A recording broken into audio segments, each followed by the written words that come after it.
इस सेगमेंट में हम थोड़ा सा बात करेंगे जल्द के हवाले से, जल्दी अमराज के हवाले से, क्योंकि बहुत से ऐसे हमारी स्किन पे इश्यूज़ हो रहे हैं जिन्हें हम बहुत सीरियस ले ही नहीं रहे होते, हमें पता ही नहीं होता कि ये है क्या है। तो इस सेगमेंट में हमारे साथ हैं मुमताज़, मायनाज, माहिर तिब्ब यूनानी, हकीम अताउर रहमान, और ये ख़ानदानी हकीम हैं। और सर, कब से आप लोग इस हिकमत में हैं, या ये फील्ड आपने कब से ज्वाइन की? जी, बिस्मिल्लाहिर्रहमानिर्रहीम।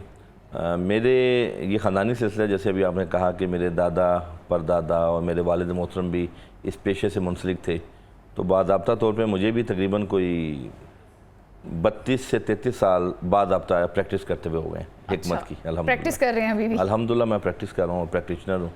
ठीक है। तो अच्छा, मुझे ये बताइएगा कि चंबल है क्या बेसिकली, क्योंकि इसे कुछ लोग तो बोल देते हैं कि इससे आपकी डेथ हो जाती है, ये फैल जाती है घर में, अगर एक बंदे को हो तो ये बाकी लोगों को भी लग जाती है, ये वायरल इन्फेक्शन है। देखें, चंबल मोज़ी मर्ज़ ज़रूर है, लेकिन इसमें डेथ का जो थ्रेड है वो नहीं है। ऐसी बात नहीं है कि चंबल किसी को हो जाए तो वो बीमारी उसको मौत की तरफ ले जाए, ऐसी बात नहीं है। और चंबल बेसिकली जदीद मेडिकल साइंस में जिसको हम एक्जिमा कहते हैं या डर्माटाइटिस कहते हैं, ये जो है ना, ये वही बीमारी है जिसको एलोपैथिक में तो मैं समझता हूँ कि इसका प्रॉपर ट्रीटमेंट मौजूद नहीं है। बहुत से लोग हमारे पास आते हैं तो उसमें स्टेरॉइड्स देते हैं, तो स्टेरॉइड्स आपको पता है प्रॉपर सोल्यूशन नहीं होता किसी भी चीज़ का। आप जब तक इसके रूट काज को रेक्टिफाई नहीं करेंगे, इसके मर्ज़ के सबब को दूर नहीं करेंगे, तो ये मर्ज़ ख़त्म नहीं होता। और ये ऐसा मर्ज़ है कि ये एक्यूट बहुत कम होता है और यानी कि परमानेंट बेस पे चला जाता है। मैं आपको इसका ये फ़र्क ही बताऊंगा कि आम जो जल्दी अमराज हैं वो 1 डेज़ बाद या विद इन 2 डेज़ के बाद उनकी जो साइन एंड सिम्टम है वो दब जाती है मेडिसिन से। लेकिन आप इसकी लाख दवाई खा लें, ये डेज़ के अंदर आपको इसकी एफिकेसी शो नहीं होती। ये आपको महीनों बाद, 1.5 महीने बाद, 2 माह बाद इलाज के आप इसकी बेहतरी आपको नज़र आती है। चंबल की वजह क्या बनती है? चंबल एक ऐसा ये फैलने इसको हम कहेंगे कि ऐसा इन्फेक्शन एक ऐसी है स्किन की कि जो हमें, जैसे पुराने कपड़े हैं, सर्दियां आई हैं, हमने वूल के कपड़े निकाले हैं और उसको हमने धूप नहीं लगाई, उसकी वजह से भी हो सकता है। दूसरा, ये फैमिली में भी कुछ लोगों की स्किन के अंदर जो है ना सोजिश हो जाती है। ये बेसिकली मास्ट सेल की इन्फ्लेमेशन है, सोजिश है। और इसके अंदर सबसे पहले आपको क्या होता है, वो सुर्ख रंग के दाने निकलते हैं और वो जगह उसके ऊपर जो स्केल है उसके ऊपर पुपड़ी सी जम जाती है, जिसको हम वो खुश्की कहते हैं, और वो उसके बाद उसका पानी रिश्ता है। इनिशियली जो है ना, शुरू में एक्जिमा के अंदर पानी रिश्ता है, और बाद में जब ये पुरानी हो जाती है तो ये बिल्कुल ड्राई हो जाती है और इसका रंग भी ब्लैक हो जाता है। और अक्सर आप देखेंगे कि कुछ लोगों के पाँव पे, हाथ पे बिल्कुल ऐसे लगता है कि स्किन बिल्कुल आपकी बॉडी की जो स्किन से बिल्कुल डिफरेंट कोई अलग ही पैच है। तो ये अल्हम्दुलिल्लाह तिब के अंदर अल्लाह पाक ने बहुत अच्छी अद्वियात ऐसी पैदा की हैं जिससे इसका इलाज मुमकिन है। तो ये पता कैसे चलता है, इसकी अलामतें क्या क्या होती हैं जिससे हमें पता चले कि ये चंबल ही है? जी देखें, 2-3 ऐसी बीमारियां जिनको हमारे मुआलिजीन ने बिल्कुल मिक्स कर दिया है, और वो समझ, देखें हर चीज़ का ताल्लुक खून साफ़ करने वाली दवाई उसको फ़ायदा नहीं देगी। मैं ये कहता हूँ कि इसका ताल्लुक इम्यून सिस्टम के साथ है, बल्कि मैं इसको ऑटो इम्यून डिज़ीज़ के साथ अगर अटैच करूं तो ये कोई बड़ी बात नहीं है। जितनी डिज़ीज़ जो आपका मदाफ़ियाती निज़ाम के बरखिलाफ बॉडी में वर्क कर रही हैं वो ऑटो इम्यून डिज़ीज़ में आती हैं। तो ये जो बीमारी है इसका आपकी इम्यूनिटी के साथ बहुत गहरा ताल्लुक है। बाज़ औक़ात जिंक की डेफिशिएंसी से भी बीमारी होती है, बाज़ औक़ात B12 अगर आपकी बॉडी में कम है तो इस बीमारी का खदशा है।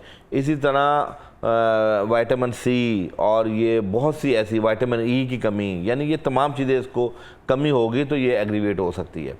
और दूसरा, मैं ये बता रहा था कि मिसाल के तौर पे जो हमारी फंगल डिज़ीज़ है, इसी तरह हमारी जो है ना आर्टिकेरिया है जिसको हम धदरी कहते हैं। अच्छा। और इसी तरह ये चंबल है। हम अक्सर लोग इन तीनों का जो है ना एक ही जो ट्रीटमेंट है, इन तीनों में धदरी, चंबल, क्या किस तरह से हमें पता चलेगा कि ये चंबल है, ये धदरी है? देखें, धदरी के अंदर पैचेस होते हैं धदरी आप देखेंगे अचानक हो जाएगी, एक्यूट डिजीज़ में आती है धदरी, और ये क्रॉनिक डिजीज़ में आती है जो चंबल है, ये पुरानी हो जाती है। इससे पुराना होना ही होता है, जब एक बार ये हो जाए तो ये कई कई साल लोगों की जान नहीं छोड़ती। अच्छा, धदरी में ये है कि आप किसी को कोई भी एंटीसेप्टिक दवाई देंगे ना तो अगले दिन वो दब जाएगी, छुप जाएगी, ख़त्म भी हो सकती है। लेकिन चंबल लाख आप एंटी हिस्टामिन मेडिसिन ले लें, एंटी एलर्जी ले लें, पर वो विद इन अ डेज या कोई हफ्ते 10 दिन खाने के बाद भी वो चीज़ छुपेगी नहीं, बल्कि वो आपकी स्किन की एक पूरी लेयर उसकी जो है ना आपको एक्सपोज करेगी। तीसरी चीज़ है फंगल। अच्छा, फंगल का भी ट्रीटमेंट डिफरेंट है। उसमें क्या होता है, सम टाइम उसमें भी दाने होते हैं और कई दफ़ा वाइट से पैच बन जाते हैं, और बाद फंगल के अंदर आपकी जो स्किन है उसके अंदर बाल भी सफ़ेद रंग के जो है ना ग्रो करना शुरू कर जाते हैं। तो ये इसका अलग ट्रीटमेंट है फंगल का, वो एंटी फंगल जो मेडिसिन है जो प्रॉपर्टीज रखती हैं वो हम देंगे। तो तीनों का बुनियादी तौर पे ये है कि जो मेन इसका जो इशू है एक्जिमा का, वो आपकी इम्यूनिटी के साथ है। इसमें आपको एंटीसेप्टिक दवाइयों के साथ साथ इम्यूनिटी को इन्हांस करना है, फिर इंशाल्लाह 1.5-2 माह के अंदर पेशेंट जो है ना बहुत बेहतर हो जाता है। अच्छा, मुझे ये बताएं कि ये जो फिंगर्स के साइड वाली जगह है ये बड़ी स्वेल हो जाती है, अब जैसे मौसम चेंज हो रहा है स्किन उतरने लग जाती है, तो ये किस चीज़ में आती है? ये खुश्की की वजह से है। हमारे यहाँ लोगों का गर्म खुश्क चीज़ों का इस्तेमाल कसरत से है। मिसाल के तौर पे जो चाय के शौकीन है वो कोई एक आध कप नहीं है बल्कि 10-10, 12-12 कप चाय पीते हैं। कॉफ़ी पीने वाले भी खाली पेट कॉफ़ी पी रहे हैं। जो स्मोकिंग के आदी हैं वो चेन स्मोकर बन चुके हैं। देखिए, कोई भी चीज़ अगर है, चाहे वो फ़ायदेमंद है नुकसानदेह है, उसको एतदाल के दायरे में जब आप इस्तेमाल करेंगे तो आपकी बॉडी उसको कबूल भी करेगी। तो बॉडी की जब रेजिस्टेंस पावर ही ख़त्म हो जाएगी तो आपके अंदर जो चीज़ भी ज़्यादा आएगी तो वो बीमारी की शक्ल तैयार कर लेगी।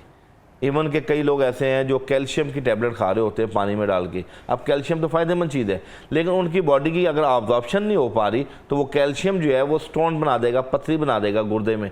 तो इसी तरह ये बहुत सी चीज़ें ऐसी हैं कि आपका मेटाबॉलिज्म के साथ बहुत गहरा ताल्लुक है। आपका मजाज, हमारी जो तिब है वो टोटल मजाज के ऊपर मुनहसर है। हमारी बॉडी के मजाज हैं, बलगमी मजाज है, सफरावी मजाज है, दमवी मजाज है जिसको हम खून कहते हैं अरबी में, और सौदावी मजाज है जो मेलाकोलिक टेम्परामेंट है जिसके अंदर इंसान में वसवसे, ख्याल, डिप्रेशन, एंजाइटी जैसी मूजी अमराज इंसान को हो जाते हैं। तो इन 4 इखलात के मुताबिक आपकी जो बॉडी है उसकी खुराक होनी चाहिए। मिसाल के तौर पर एक पेशेंट है, उसको बलगम रहती है, तो जाहिर बात है वो जब ज़्यादा चावल खाएगा, ठंडा पानी पिएगा, लस्सी दही का इस्तेमाल करेगा या आइसक्रीम ज़्यादा खाएगा तो बलगम और एग्रीवेट होगी, बढ़ेगी। ठीक है। तो ये है कि तिब का असूल ये है कि हमारी जो प्रैक्टिस है वो डिपेंड है अगेंस्ट टेम्परामेंट। मिसाल के तौर पे इलाज भी ज़िद इसको हम कहते हैं। यानी अगर एक शख्स को ठंड लग रही है और वो कांप रहा है और शिवरिंग का है तो डेफिनेटली आप उसके गर्म माहौल में लेके जाएंगे, हीटर लगाएंगे, उसको कपड़े चादर उसको देंगे, उसको कंबल देंगे ताकि उसकी शिवरिंग, उसकी ठंड ख़त्म हो। इसी तरह एक शख्स गर्माइश में है तो आप उसको ठंडी चीज़ें देंगे। ये मजाज होता है। इस मजाज के मुताबिक ही, और अल्लाह के नबी की हदीस है कि कोई भी दवाई किसी शख्स को उसके मजाज के मुताबिक दी जाए तो अल्लाह के हुक्म से शिफा हो जाती है। देखिए, एक तबीब, हमारे हाथ में शिफा नहीं है, शिफा अल्लाह रब्बुल इज़्ज़त ने अपने हाथ में रखी है। हमारी एक्सपर्टीज़, हमारी लॉयल्टी अपने पेशे के साथ लॉयल होनी चाहिए। हमें अपने जो पेशा है इसके ऊपर गिरफ्त होनी चाहिए। हमें मैकेनिज्म ऑफ ट्रीटमेंट का नॉलेज होनी चाहिए। हमें मोड ऑफ एक्शन का पता होना चाहिए। तो जब ये तमाम चीज़ें हम लॉयल्टी के साथ पेशेंट की को बना के या उसको पूरी डायग्नोस कर देते हैं तो अल्हम्दुलिल्लाह फिर अल्लाह के हुक्म से शिफा भी हो जाती है। ठीक है, मुझे ये भी बताइएगा कि किस उम्र के लोग इस मर्ज़ का शिकार होते हैं? अच्छा, ये एक्जिमा के लिए उम्र का कोई तयन नहीं है। इसमें हमारे पास बच्चे भी आते हैं, अच्छा, टीन एज के लोग भी आते हैं और बुजुर्ग भी आते हैं। ये ऐसी बीमारी है, ये उम्र को नहीं देखती, बल्कि इसमें ये आपके टेम्परामेंट, आपका मजाज, इन तमाम चीज़ों को देखती है। और बल्कि ये भी बता दूँ कि अक्सर लोग इसमें परहेज़ बहुत ज़्यादा बताते हैं। मैं समझता हूँ कि इस बीमारी के अंदर आपको ज़्यादा परहेज़ करने की भी ज़रूरत नहीं है। इसके अंदर आपको अपनी इम्यूनिटी को इन्हांस करना है, अपना लाइफस्टाइल बेहतर करना है। अगर आपका लाइफस्टाइल सेडेंट्री है तो आपने क्या चेंज लेके आए हम अपने लाइफस्टाइल में? देखिए, कोई चंबल हो चेंज में ये है कि हम लोग आजकल खुराक के अंदर जंक फूड का बहुत इस्तेमाल कर रहे हैं। इसी तरह बर्गर, पिज़्ज़ा और ये शवारमे बच्चे बहुत इस्तेमाल कर रहे हैं। उसके अंदर बहुत से केमिकल चीज़ें हैं, फ्रोज़न चीज़ें हैं, मसाले, चिकन भी फ्रोज़न है। आपको पता है पिछले दिनों भी लाहौर में एक वाक़या हुआ था कि मायोनीज़ या कोई वो चिप्स बच्चों ने खाए थे, लोडेड चिप्स, और उन 2 बच्चों की डेथ हो गई थी। अब ये हमारा फूड डिपार्टमेंट का काम है कि भाई 2-4 अगर जो सोसेज हैं उनको मिलाने से कोई केमिकल रिएक्शन होता है, तो हमारे यहाँ इस तजर्बात ऐसे हमने नहीं करने कि कल को हमारी बॉडी के अंदर का मजाज उसको कबूल ही ना कर सकें। देखिए अल्लाह ने जो अंदर का निज़ाम बनाया बड़ा मजबूत बनाया है, लेकिन केमिकल हम जो खा रहे हैं वो उससे कई गुना ज़्यादा ख़तरनाक है। हमारी बॉडी को इतनी कमज़ोर अल्लाह ने नहीं बनाई। ये जो मैदा अल्लाह ने बनाया, ये जिसमें इंसानी का हौज़ है और तमाम तर जो रगें इस हौज़ से वो बसता है।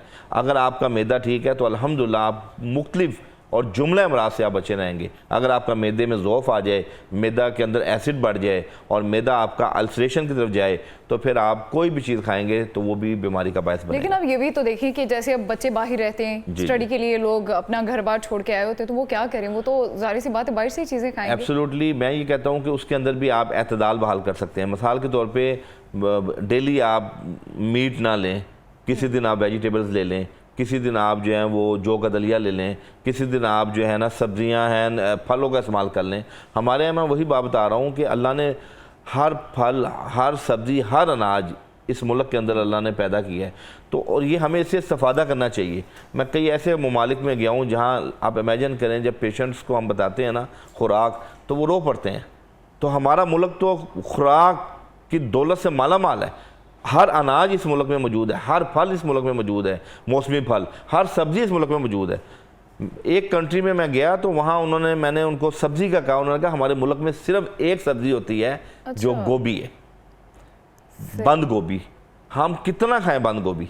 तो मैं समझता हूँ पाकिस्तान के जो लोग हैं उनको अल्लाह का शुक्र अदा करना चाहिए कि वो जिस मुल्क में रहते हैं वहाँ पे अल्लाह की हर नेमत मौजूद है। लेकिन बात सिर्फ ये है कि हमें अपनी जो डाइट प्लान है उसके अंदर उन तमाम चीज़ों को डालना है जो हमारे लिए सूदमंद है, जो हमारी सेहत के लिए जो हमारे फ़ायदेमंद है। इसी तरह अच्छा, मुझे ये बताइए कि इसका नुस्खा या कोई इलाज तो होगा ना? जी बिल्कुल, हमारे पास आज आपको बड़ा ज़बरदस्त एक ट्रीटमेंट मैं बताने लगा हूँ, खाने के लिए भी और लगाने के लिए भी। अच्छा, लगाने के लिए थोड़ा डिफरेंट होगा, लोग बड़ा हैरान होंगे, लेकिन उस 100% जो है ना रिज़ल्ट है उसका है। और जिन लोगों को भी सोराइसिस का इशू है वो जब वो लोकल एप्लीकेशन की चीज़ लगाएंगे तो अल्लाह के हुक्म से उनको फ़ायदा होगा। पहले मैं खाने की चीज़ें बता दूँ, 7 चीज़ें हमारे पास अवेलेबल हैं। सबसे पहले है चॉप चीनी। ठीक है। चॉप चीनी ये वाहिद ऐसी दवाई है दोनों काम करती है, जोड़ों के दर्द को भी ठीक करती है और खून के अंदर जितना टॉक्सिन है उसको डिटॉक्सिफाई भी करती है। चॉप चीनी यानी डुअल इफेक्ट रखती है। मैकेनिज्म ऑफ ट्रीटमेंट इसका मैं बता रहा हूँ, और ये आपके खून को भी साफ़ करती है और एंटी इन्फ्लेमेटरी प्रॉपर्टीज़ भी है। और तीसरा फ़ायदा, दिल की नालियों को भी खोलती है। सही है। ये चॉप चीनी अल्लाह पाक ने देखें ये कैसी कैसी ज़बरदस्त चीज़ें बनाई हैं। नंबर 1 चॉप चीनी, नंबर 2 पनीर डोडी। ये आप सुने होंगे डोडियाँ, पनीर डोडे, ये भी बेहतरीन कमाल की चीज़ है। ये एंटी डायबिटीज़ प्रॉपर्टीज़ हैं, एंटीसेप्टिक प्रॉपर्टीज़ हैं और आपके जिस्म से जितने जहरीले मादे हैं उनको ज़ायल करके तरावट को बहाल करती है और इम्यूनिटी को भी इन्हांस करती है और बॉडी के अंदर जितने हार्मोन्स आपके डिसबैलेंस हैं उसको नॉर्मल करती है, मुनज़्ज़म करती है। इसको हम कहते हैं पनीर डोडे। 2 हो गई। नंबर 3 हल्दी। अच्छा, हल्दी एंटी इन्फ्लेमेटरी प्रॉपर्टीज़ भी रखती है, एंटीसेप्टिक भी है और आपकी बॉडी के अंदर जितना लीवर का मेटाबॉलिज्म है उसको भी ठीक करती है। हल्दी आपने आम नाम सुना होगा, घरों में खानों में डलती है और सोजिश में, और जिन लोगों को कहीं चोट लग जाए तो। लेकिन हल्दी की पहचान कैसे करेंगे, क्योंकि खालिस हल्दी तो मिलती नहीं है। नहीं, हल्दी देखें हमारे यहाँ मिलावट होती है ना, मिलावट में पत्थर डाल देते हैं या कोई और ऐसी चीज़ डाल के बदल। आप खुद हल्दी लें मार्केट से, उसको पिसवा लें, आपकी तसल्ली हो जाएगी। उसकी सफाई करें। कोई भी चीज़ मार्केट से लेनी है, मसाला लेना है, आपने मार्केट का नहीं लेना, आपने खुद उसको ख़रीदना है। 100, 200, 400 रुपया डेफिनेटली ज़्यादा ज़रूर लगेगा, लेकिन क्वालिटी आपको वो मिलेगी जिसमें आपकी अपनी तसल्ली होगी। तीसरी चीज़ है हल्दी।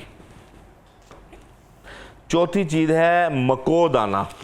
मको, अर्के मको के बारे में आपको पता है, ये सोजिश को भी उतारता है और जब हमारी बच्चों की पैदाइश के बाद ख़वातीन का वेट ओबेसिटी हो जाती है और ये जो एब्डोमेन जो है लटक जाता है, उसके अंदर भी ये बेहतरीन चीज़ है और ये एंटीसेप्टिक भी है और आपके जिगर की भी इस्लाह करता है। मको, पहले वक्तों में लोग मको का साग खाते थे। अच्छा, पीलक का साग, तो ये है मको के बीज हैं। 4 चीज़ें होगी। 5वीं चीज़ है आंवला। आंवला ये हम मुरब्बा भी इसका बनता है आंवले का, विटामिन सी का रिच सोर्स है और आपकी बॉडी के अंदर इम्यूनिटी को एनहांस करने में आंवले का बहुत रोल है। दूसरे नंबर पे जीआईटी सिस्टम, पेट के जितने मुज़ी मराज हैं उसको आंवला ठीक करता है। आईबीएस का पेशेंट हो, इरिटेड बाउल सिंड्रोम का, या ये कोलाइटिस का पेशेंट हो, तो आंवला बेहतरीन अल्लाह पाक की नेमत है। ये इसके अंदर 5वीं चीज़ है। ठीक है। आंवला क्वांटिटी कितनी मैं आपको बताता हूँ क्वांटिटी। 6ठी चीज़ है अफसनतीन। अफसनतीन एंटीवायरल प्रॉपर्टीज़ रखती है। मिसाल के तौर पे आपकी बॉडी में अगर हेपेटाइटिस बी, सी का कोई भी एंटीजन पाया जाता है तो ये उसको भी किल करती है, और आपकी बॉडी के अंदर जितना रद्दी मादा टॉक्सिन पाया जाता है उसको साफ़ करती है अफसनतीन। और आखिर में हमारे पास जो चीज़ है वो है ज़ीरा सफ़ेद, घरों में पाया जाता है, और ये इसको हम कहते हैं कि आपके गुर्दों को और जिगर को शफाफ कर देता है, बिल्कुल धो देता है, उनकी कार्बन को उतार देता है, और ये है ज़ीरा सफ़ेद। और आप इमेजिन करें, ज़ीरा सफ़ेद हमारा यूरिक एसिड ठीक करता है, ज़ीरा सफ़ेद कोलेस्ट्रॉल लिपिड लेवल को नॉर्मल करता है, ज़ीरा सफ़ेद हमारे हार्मोन्स, जिन बच्चियों के हार्मोन डिस्टर्ब होते हैं, पीरियड्स में इरेगुलरिटी आती है, तो ज़ीरा सफ़ेद उसमें भी तेरे बहदफ चीज़ है। ये 7वीं चीज़ है। पीरियड्स में इरेगुलरिटी कितनी इसकी क्वांटिटी यूज? ये 1 टीस्पून रात को आप आधे गिलास पानी में भिगो दें, लेकिन इसके साथ मेथी दाना और कलौंजी की 1-1 चुटकी डालनी है।